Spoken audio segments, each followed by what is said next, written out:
Ciências aplicadas. Campo de esforço, inspirações do plano superior, o agricultor, o engenheiro, a medicina terrestre, saúde, a moléstia e sua cura psíquica. Aplicação dos recursos humanos, o passe, aplicação do passe, a benzedura, enfermidades físicas incuráveis, atuação dos espíritos amigos sobre a flora microbiana, água fluidificada, condições do auxílio espiritual, o conselho médico de amigo espiritual, eutanásia, hospital espírita, base dos métodos de educação, o período infantil, a melhor escola de preparação, educação sexual, renovação dos processos educativos, deveres dos pais espiritistas, economia dirigida. 90. As ciências aplicadas como a agricultura, a engenharia, a medicina, a educação e a economia representam um campo de esforços dos espíritos encarnados para a amplificação dos conhecimentos do homem em benefício material da humanidade? As ciências aplicadas são as forças que se mobilizam para a comodidade da civilização.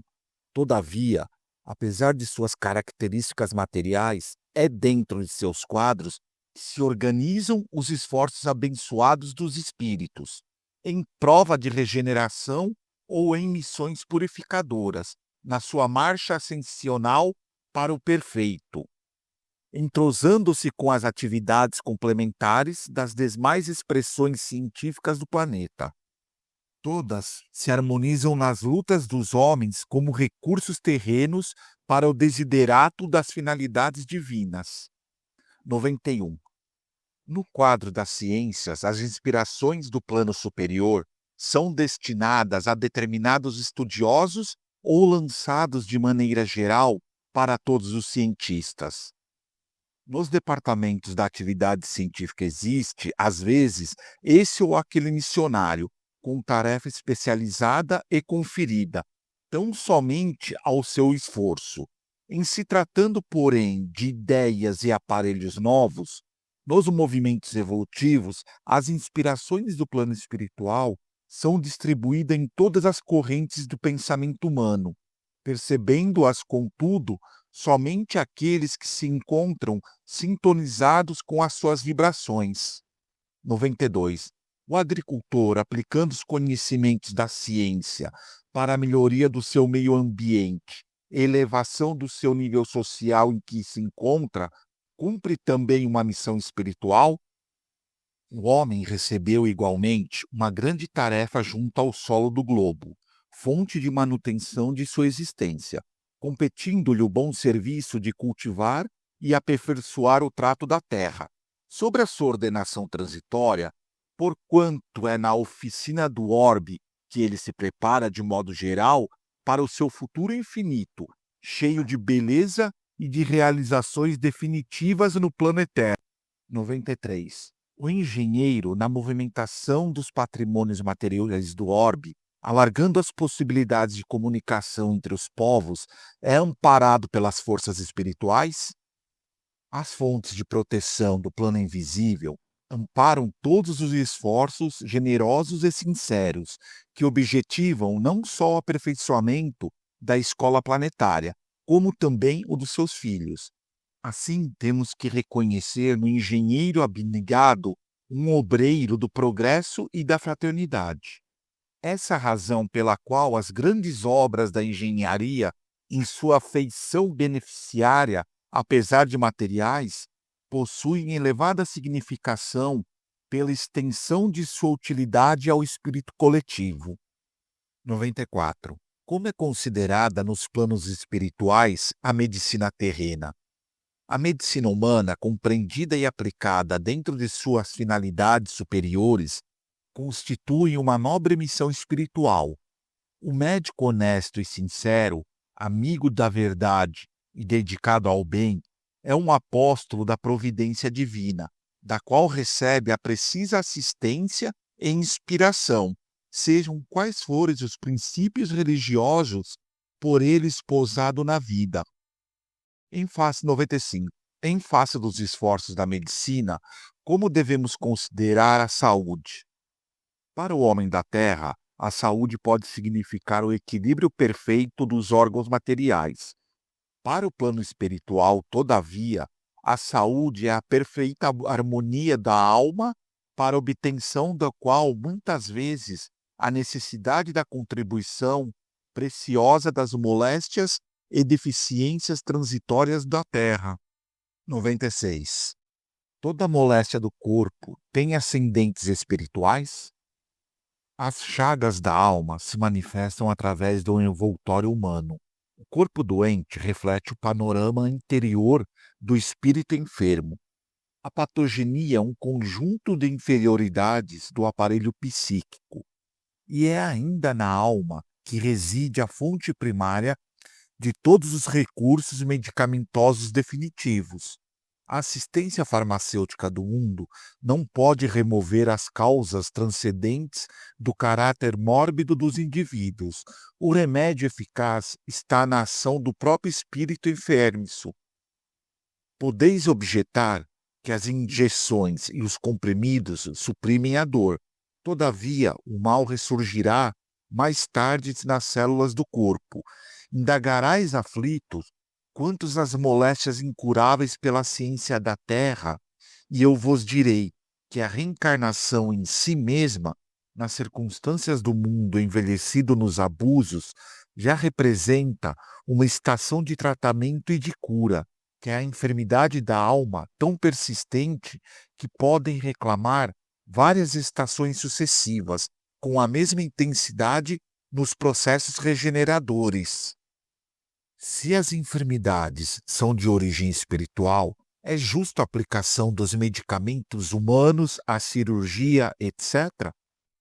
O homem deve mobilizar todos os recursos ao seu alcance, em favor do seu equilíbrio orgânico. Por muito tempo ainda, a humanidade não poderá prescindir da contribuição do clínico, do cirurgião e do farmacêutico, missionários do bem coletivo. O homem tratará da saúde do corpo, até que aprenda a preservá-lo e defendê-lo, conservando a preciosa saúde de sua alma.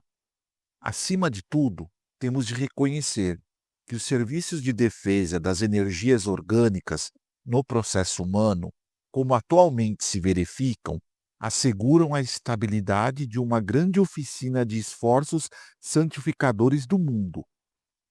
Quando, porém, o homem espiritual dominar o homem físico, os elementos medicamentosos da terra estarão transformados na excelência dos recursos psíquicos, e essa grande oficina achar-se-á elevada a santuário de forças e possibilidades espirituais junto das almas. 98. Nos processos de cura, como devemos compreender o passe? Assim como a transfusão de sangue representa uma renovação das forças físicas, o passe é uma transfusão de energias psíquicas, com a diferença de que os recursos orgânicos são retirados de um reservatório limitado, e os elementos psíquicos ou são de reservatório ilimitado das forças espirituais. 99. Como deve ser recebido e dado o passe? O passe poderá obedecer à fórmula que fornece maior porcentagem de confiança, não só a quem o dá, como a quem o recebe. Devemos esclarecer, todavia, que o passe é a transmissão de uma força psíquica espiritual, dispensando qualquer contato físico na sua aplicação. 100. A chamada benzedura, conhecida nos meios populares, será uma modalidade do passe? As chamadas benzeduras, tão comuns no ambiente popular, sempre que empregadas na caridade, são expressões humildes do passe regenerador, vulgarizado nas instituições espirituais de socorro e de assistência.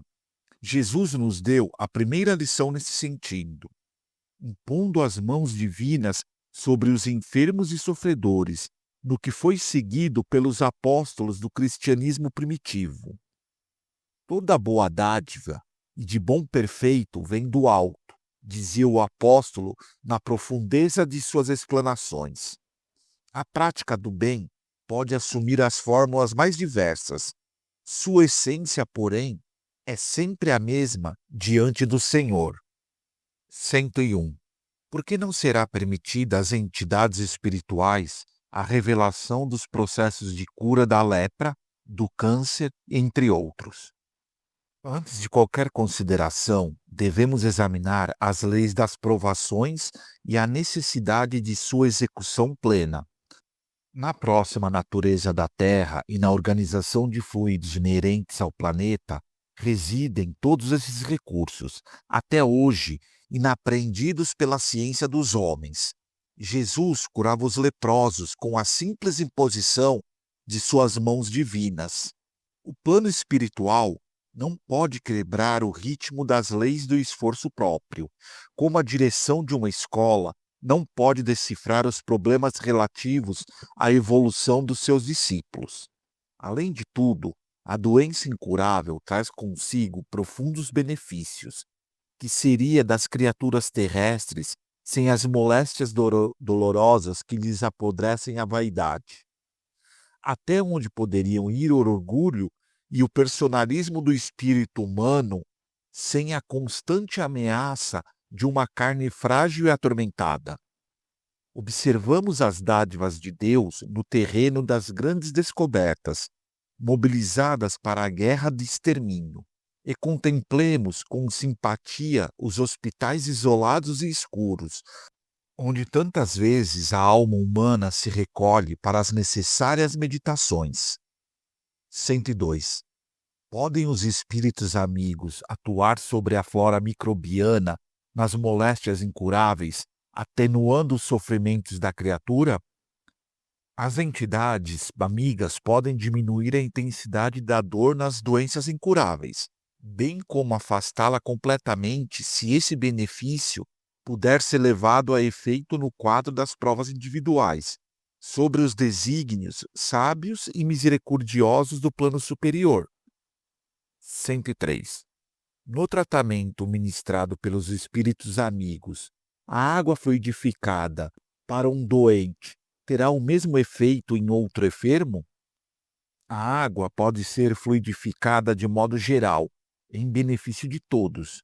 Todavia, pode sê-lo em caráter particular para determinado enfermo, e neste caso é conveniente que o uso seja pessoal e exclusivo. 104. Existem condições especiais para que os espíritos amigos possam fluidificar a água pura, como sejam as presenças de médiuns curadores, reuniões de vários elementos? A caridade não pode atender às situações especializadas.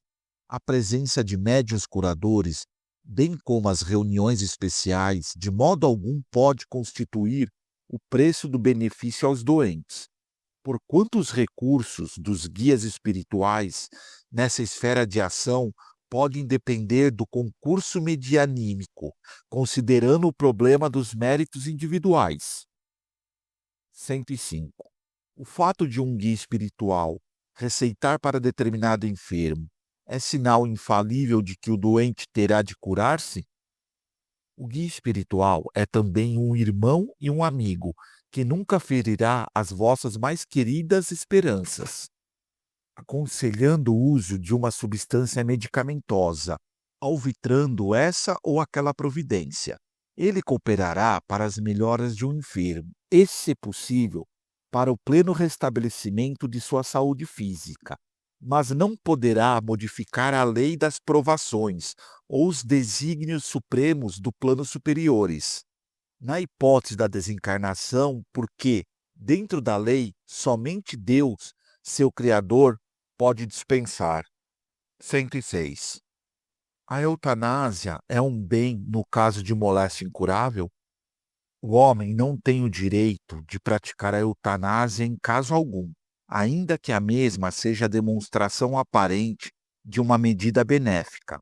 A agonia prolongada pode ter finalidade preciosa para a alma e a moléstia incurável pode ser um bem como a única válvula de escoamento das imperfeições do espírito da vida imortal. Além do mais, os desígnios divinos são insondáveis e a ciência precária dos homens não pode decidir nos problemas transcendentes das necessidades do espírito. 107.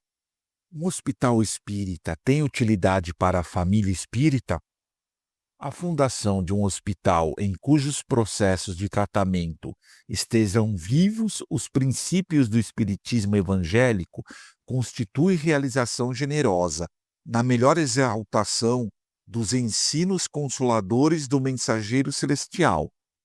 As edificações dessa natureza, todavia, exigem o máximo de renúncia por parte dos que a patrocinem, porquanto dentro delas o médico do mundo é o compelido a esquecer os títulos acadêmicos, para ser um dos mais legítimos missionários daquele médico das almas, que curou os cegos e os leprosos, os tristes e os demoniados, exemplificando o amor e a humildade na entrosagem de todos os serviços pelo bem dos semelhantes. Um hospital espírita deve ser um lar de Jesus. Seu aparelhamento é uma maquinária divina, exigindo idêntica superioridade nos operários chamados a movimentar-lhes as peças, de modo a que se não deturpe a grandeza profunda dos fins. 108. Onde a base mais elevada para os métodos da educação? As noções religiosas, com a exemplificação dos mais altos deveres da vida, constituem a base de toda educação no sagrado instituto da família. 109. O período infantil é mais importante para a tarefa educativa? O período infantil é o mais sério e o mais propício à assimilação dos princípios educativos. Até aos 7 anos, o espírito ainda se encontra em fase de adaptação para a nova existência que lhe compete o mundo. Nessa idade, ainda não existe uma integração perfeita entre ele e a matéria orgânica. Suas recordações do plano espiritual são, por isso, mais vivas, tornando-se mais suscetível de renovar o caráter e estabelecer novo caminho, na consolidação dos princípios de responsabilidade, e se encontrar nos pais legítimos representantes do colégio familiar. Eis porque o lar é tão importante para a edificação do homem, e porque tão profunda é a missão da mulher perante as leis divinas. Passada a época infantil, credora de toda a vigilância e carinho por parte das energias paternais, os processos de educação moral que formam o caráter tornam-se mais difíceis com a integração do espírito em seu mundo orgânico material, e atingida a maioridade, se a educação não se houver feito no lar, então só o processo violento das provas rudes no mundo pode renovar o pensamento e a concepção das criaturas, porquanto a alma reencarnada terá retomado todo o seu patrimônio nocivo do pretérito e reincidirá nas mesmas quedas, se lhe faltou a luz interior dos sagrados princípios educativos. 110. Qual a melhor escola de preparação das almas reencarnadas na Terra? A melhor escola ainda é o lar, onde a criatura deve receber a base do sentimento e do caráter. Os estabelecimentos de ensino, propriamente do mundo, podem instruir, mas só o instituto da família pode educar. É por essa razão que a universidade poderá fazer o cidadão, mas somente o lar pode edificar o homem. Na sua grandiosa tarefa de cristianização, essa é a profunda finalidade do espírito evangélico, no sentido de iluminar a consciência da criatura, a fim de que o lar se refaça e novo ciclo de progresso espiritual se traduza entre os homens em lares cristãos para a nova era da humanidade. 111. É justa a fundação de institutos para a educação sexual? Quando os professores do mundo estiverem plenamente despreocupados das tabelas administrativas dos auxílios oficiais, da classificação de salários, das situações de evidência no magistério, das promoções, etc., para sentirem nos discípulos os filhos reais do seu coração, serão acertados cogitar-se da fundação de educandários dessa natureza, porquanto haverá muito amor dentro das almas, assegurando o êxito das iniciativas. Os professores do mundo, todavia, considerando o quadro legítimo das exceções, ainda não passam de servidores do Estado, angustiados na concorrência do profissionalismo. Na sagrada missão de ensinar, eles instruem o intelecto, mas de um modo geral, ainda não sabem iluminar o coração dos discípulos, por necessitados da própria iluminação. Examinada a questão desse modo, e atendendo às circunstâncias das posições evolutivas, consideramos que os pais são os mestres da educação sexual de seus filhos, indicados naturalmente para essa tarefa, até que o orbe possui por toda parte as verdadeiras escolas de Jesus, onde a mulher, em qualquer estado civil, se integre na divina missão da maternidade espiritual de seus pequenos tutelados, e onde o homem, convocado ao labor educativo, se transforme num centro de paternal amor e amoroso respeito para com os seus discípulos. 112. Como renovar os processos de educação para a melhoria do mundo? As escolas instrutivas do planeta poderão renovar sempre os seus métodos pedagógicos, com esses ou aqueles processos novos, de conformidade com a psicologia infantil. Mas a escola educativa do lar só possui uma fonte de renovação, que é o Evangelho, e um só modelo de mestre, que é a personalidade excelsa do Cristo. 113. Os pais espiritistas devem ministrar a educação doutrinária a seus filhos ou podem deixar de fazê-lo invocando as razões de que, em matéria de religião, apreciam mais a plena liberdade dos filhos? O período infantil, em sua primeira fase, é o mais importante para todas as bases educativas. E os pais espiritistas cristãos não podem esquecer seus deveres de orientação aos filhos nas grandes revelações da vida. Em nenhuma hipótese, essa primeira etapa das lutas terrestres deve ser encarada com indiferença. O pretexto de que a criança deve desenvolver-se com a máxima noção de liberdade pode dar ensejo a graves perigos. Já se disse no mundo que o menino livre é a semente do celerado. A própria reencarnação não constitui em si mesma restrição considerável à independência absoluta da alma necessitada de expiação e corretivo? Além disso, os pais espiritistas devem compreender que qualquer indiferença nesse particular podem conduzir a criança aos prejuízos religiosos de outrem, ao apego de convencionalismo e à ausência de amor à verdade. Deve nutrir-se o coração infantil com a crença, com a bondade, com a esperança e com a fé em Deus. Agir contrariamente a essas normas é abrir para o faltoso de ontem a mesma porta larga para os excessos de toda sorte, que conduzem ao aniquilamento e ao crime.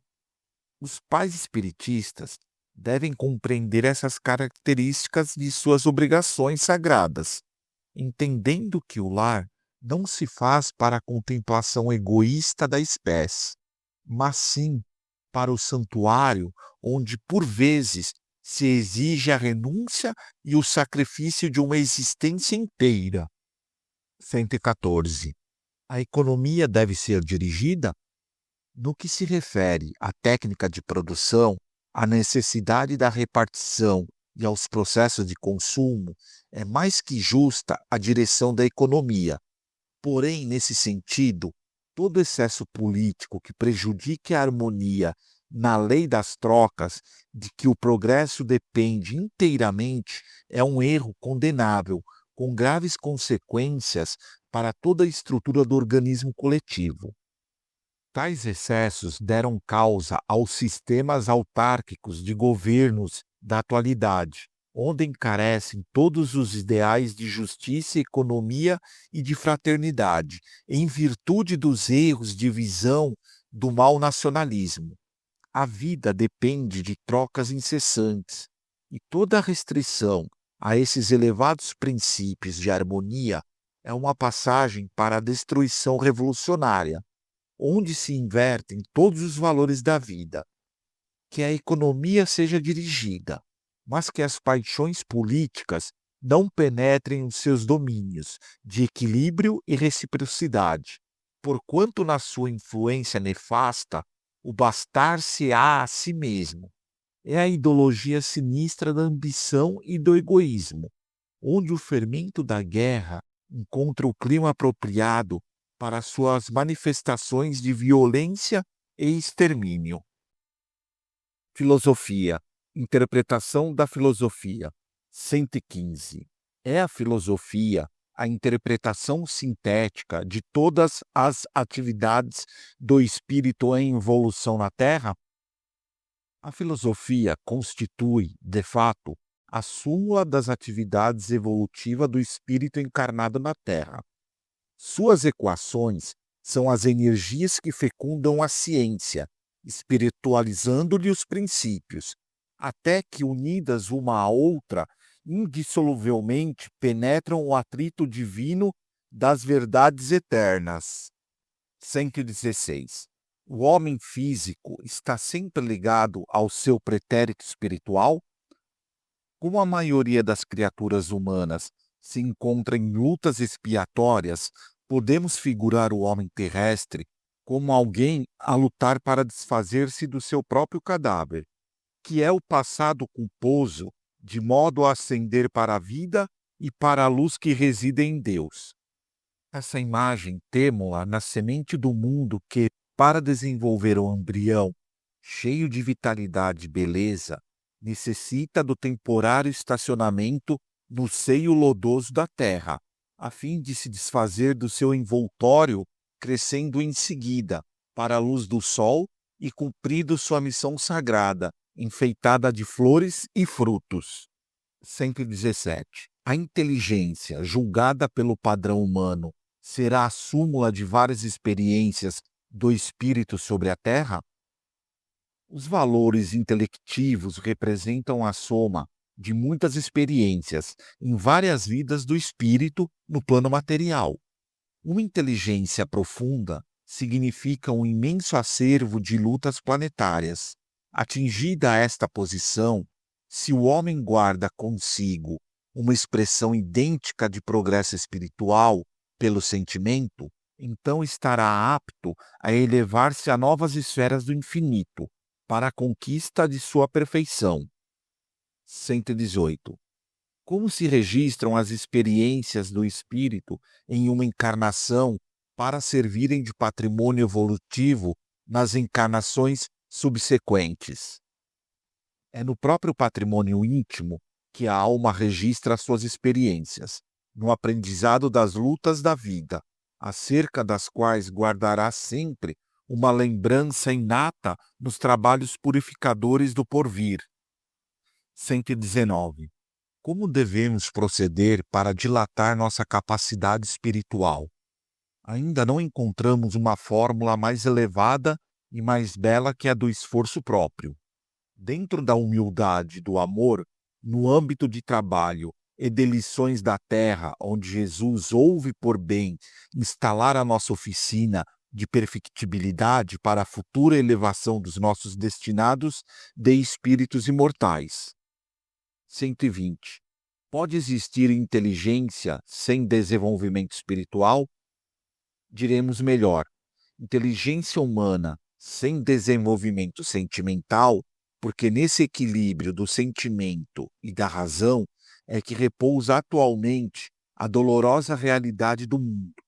O grande erro das criaturas humanas foi entronizar apenas a inteligência, olvidando os valores legítimos do coração nos caminhos da vida.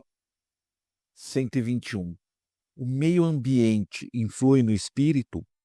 O meio ambiente em que a alma renasceu muitas vezes constitui a prova expiatória. Como poderosas influências sobre a personalidade, faz-se indispensável que o coração esclarecido coopere na sua transformação para o bem, melhorando e elevando as condições materiais e morais de todos os que vivem na sua zona de influência. 122. O que se deve fazer para o desenvolvimento da intuição? O campo do estudo perseverante, com o esforço sincero e a meditação sadia, é o grande veículo de amplitude da intuição em todos os seus aspectos. 123. Deve o crente criar imposições absolutas para si mesmo, no sentido de alcançar mais depressa a perfeição espiritual? O crente deve esforçar-se o mais possível, mas de modo algum deve nutrir a pretensão de atingir a superioridade espiritual completa de uma vez só. Porquanto a vida humana é aprendizado de lutas purificadoras e no cadinho do resgate, nem sempre a temperatura pode ser amena, alcançando por vezes o mais alto grau para o desiderato do acrisolamento. Em todas as circunstâncias, guarde o cristão a prece e a vigilância. Prece ativa, que é o trabalho do bem, e vigilância, que é a prudência necessária, de modo a não atrair novos compromissos. E nesse esforço, a alma estará preparada a estruturar o futuro de si mesma, no caminho eterno do espaço e do tempo, sem o desalento dos tristes e sem a inquietação dos mais afoitos. 124. Qual a importância da palavra humana para as conquistas evolutivas do espírito? A palavra é um dom divino. Quando acompanhada dos atos que a testemunhem, e é através dos seus caracteres falados ou escritos que o homem recebe o patrimônio de experiências sagradas de quantos o antecederam no mecanismo evolutivo das civilizações. É por intermédio dos seus poderes que se transmite, de geração em geração, o fogo divino do progresso na escola abençoada da Terra. 125. Reconhecendo que os nossos amigos do plano espiritual estão sempre ao nosso lado, em todos os trabalhos e dificuldades, a fim de nos inspirar, quais os maiores obstáculos que a sua bondade encontra em nós para que recebamos os seus socorros indiretos, afetuosos e eficientes? Os maiores obstáculos psíquicos antepostos pelo homem terrestre aos seus amigos e mentores da espiritualidade são oriundos da ausência de humanidade sincera nos corações, para o exame da própria situação de egoísmo, rebeldia e necessidade de sofrimento. 126. As vibrações relativas ao bem e ao mal, emitidas pela alma encarnada no seu aprendizado terrestre, persistem no espaço para exame e ponderação do futuro?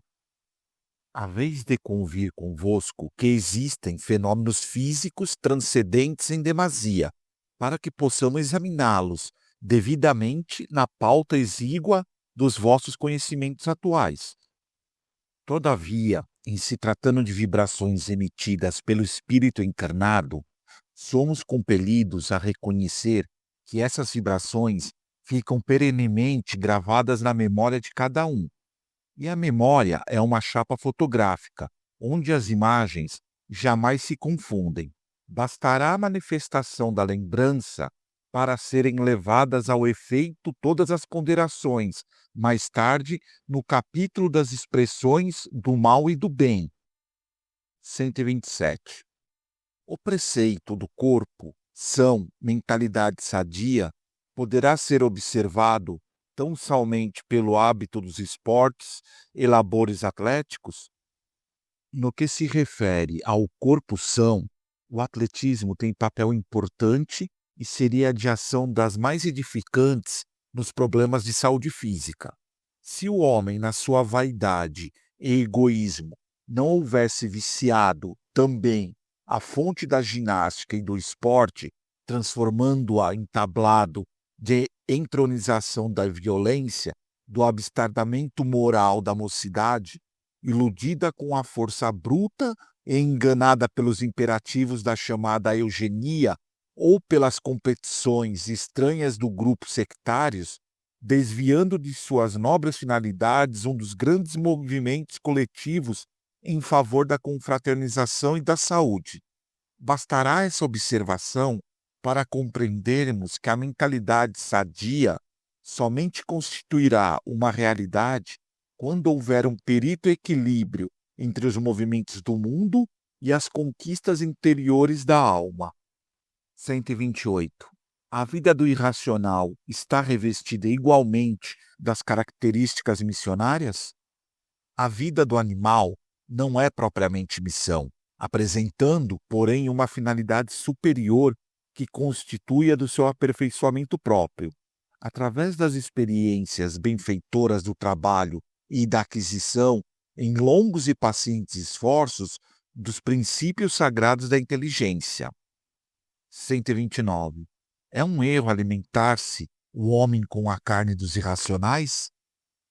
A ingestão das vísceras dos animais é um erro de enormes consequências, do qual derivam numerosos vícios de nutrição humana. É de lastimar semelhante situação, mesmo porque, se o estado de materialidade da criatura exige a cooperação de determinadas vitaminas, esses valores nutritivos podem ser encontrados nos produtos de origem vegetal, sem a necessidade absoluta dos matadouros e frigoríficos. Temos de considerar, porém, a máquina econômica do interesse e da harmonia coletiva, na qual tantos operários fabricam o seu pão cotidiano. Suas peças não podem ser destruídas de um dia para o outro, sem graves perigos. Consolemo-nos com a visão do porvir, sendo justo trabalharmos dedicadamente pelo advento dos tempos novos em que os homens terrestres poderão dispensar da alimentação os despojos sangrentos de seus irmãos inferiores. 130.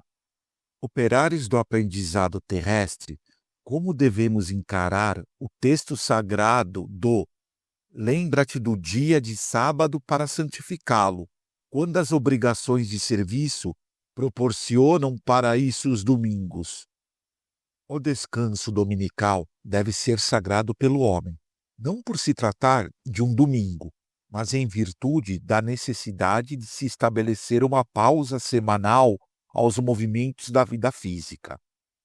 Para o recolhimento espiritual da alma em si mesma no caminho das atividades terrestres, o repouso dominical substitui perfeitamente o sábado antigo, salientando-se que a rigidez de sua observância foi instituída pelos legisladores hebreus, em virtude da ambição e da prepotência dos senhores de escravos, numerosos na época, e que somente desse modo atendiam à medida da humanidade, concedendo uma trégua ao esforço exaltivos que costumavam aniquilar a existência de servos fracos e indefesos. O descanso semanal deve ser sempre consagrado pelo homem às expressões de espiritualidade da sua vida, sem se dar, porém, a qualquer excesso no domínio da letra. Nesse particular, porque, após a palavra de Moisés, devemos ouvir a lição do Senhor, esclarecendo que o sábado foi feito para o homem, e não o homem para o sábado. 131. Como adquire experiência o espírito encarnado? A luta e o trabalho são tão imprescindíveis ao aperfeiçoamento do espírito como o pão material é indispensável à manutenção do corpo físico. É trabalhando e lutando, sofrendo e aprendendo que a alma adquire as experiências necessárias da sua marcha para a perfeição. 132. Há o determinismo e o livre-arbítrio ao mesmo tempo na existência humana? Determinismo e livre-arbítrio coexistem na vida, entrosando-se na estrada dos destinos, para a elevação e redenção dos homens. O primeiro é absoluto nas mais baixas camadas evolutivas, e o segundo amplia-se com os valores da educação e da experiência. Acresce observar que sobre os ambos pairam as determinações divinas, baseadas na lei do amor, sagrada e única, da qual a profecia foi sempre o mais eloquente testemunho. Não verificais atualmente as realizações previstas pelos emissários do Senhor há 2 e 4 milênios no divino simbolismo das Escrituras? Estabelecida a verdade de que o homem é livre na pauta de sua educação e de seus méritos nas leis das provas, cumpre-nos reconhecer que o próprio homem, à medida que se torna responsável, organiza o determinismo de sua existência, agravando-o ou amenizando-lhe os rigores, até poder elevar-se definitivamente aos planos superiores do universo. 133. Havendo determinismo e o livre-arbítrio, ao mesmo tempo, na vida humana, como compreender a palavra dos guias espirituais quando afirmam não lhes ser possível influenciar a nossa liberdade? Não devemos esquecer que falamos de expressão corpórea, em se tratando do determinismo natural, que propenda sobre os destinos humanos. A subordinação da criatura, em suas expressões do mundo físico, é lógica e natural nas leis das compreensões, dentro das provas necessárias, mas no íntimo, zona de pura influência espiritual. O homem é livre na escola do seu futuro caminho. Seus amigos do invisível localizam aí o santuário de sua independência sagrada.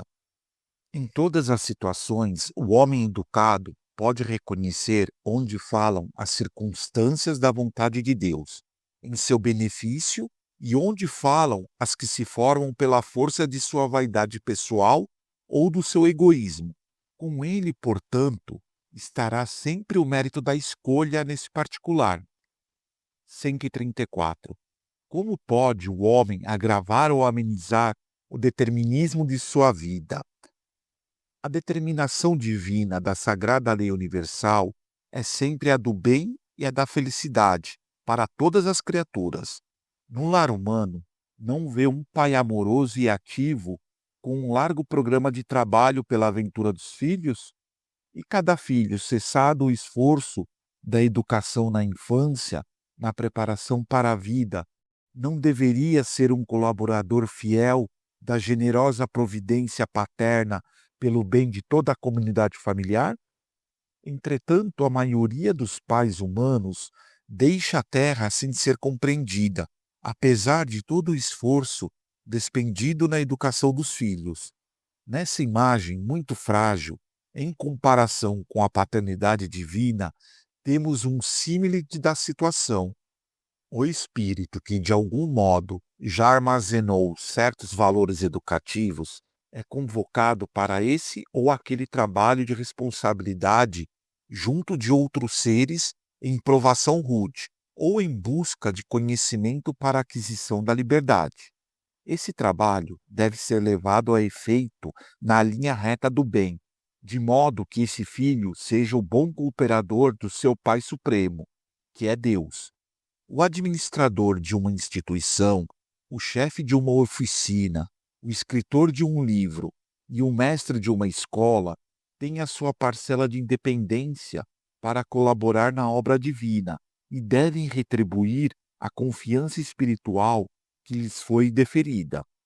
Os que se educam e conquistam direitos naturais inerentes à personalidade deixam de obedecer de modo absoluto ao determinismo da evolução, porquanto estarão aptos a cooperar no serviço das ordenações, podendo criar as circunstâncias para a marcha ascensacional de seus subordinados ou irmãos em humanidade, num mecanismo de responsabilidade da consciência esclarecida.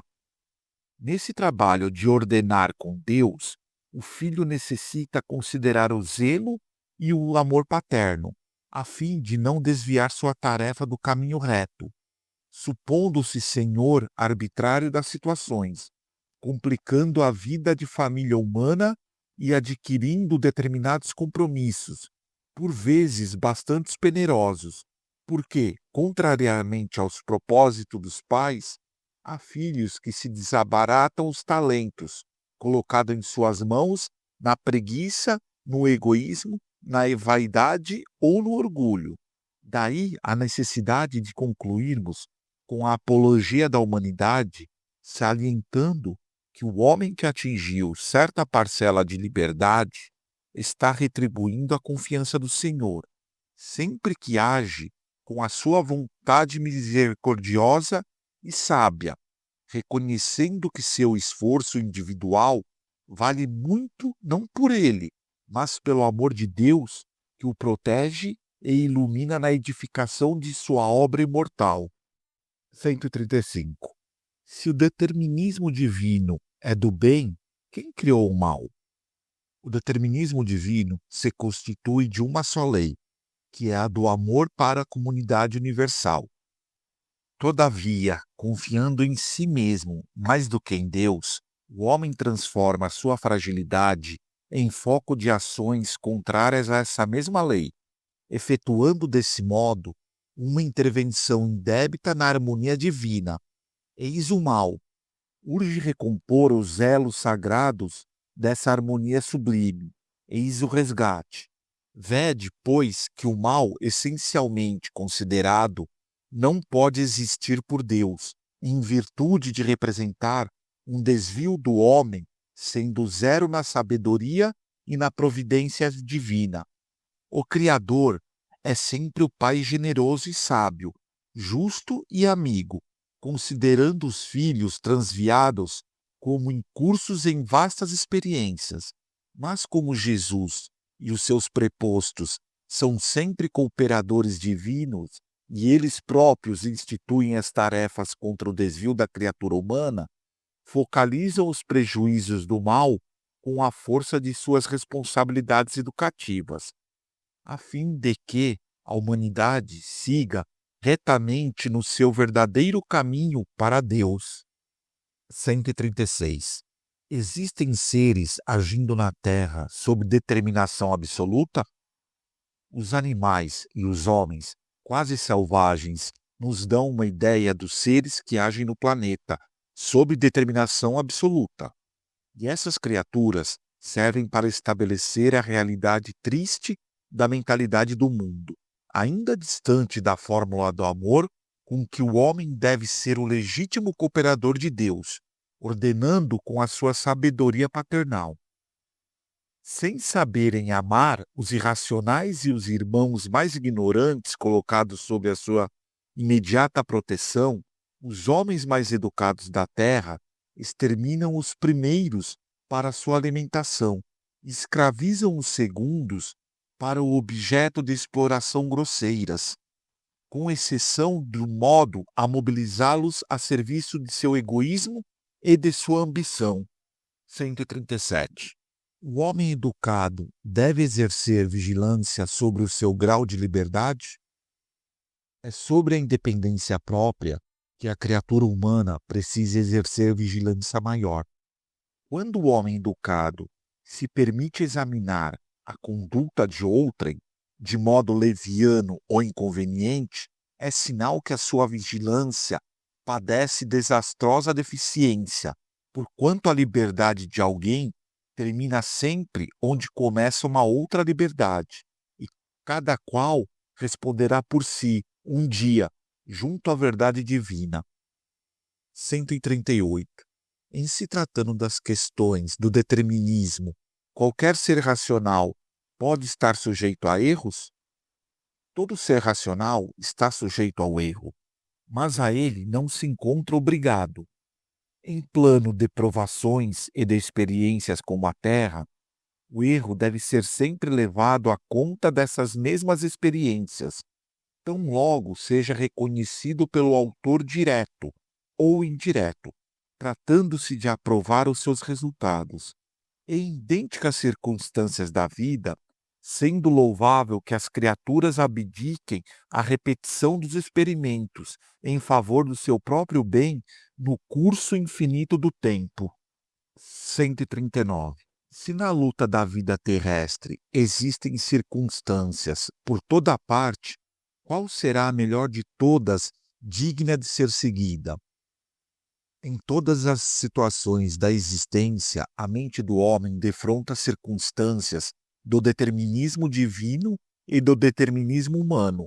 A circunstância a ser seguida, portanto, deve ser sempre a do primeiro, a fim de que o segundo seja iluminado, destacando-se essa mesma circunstâncias pelo seu caráter de benefício geral, muitas vezes com o sacrifício da satisfação egoística da personalidade.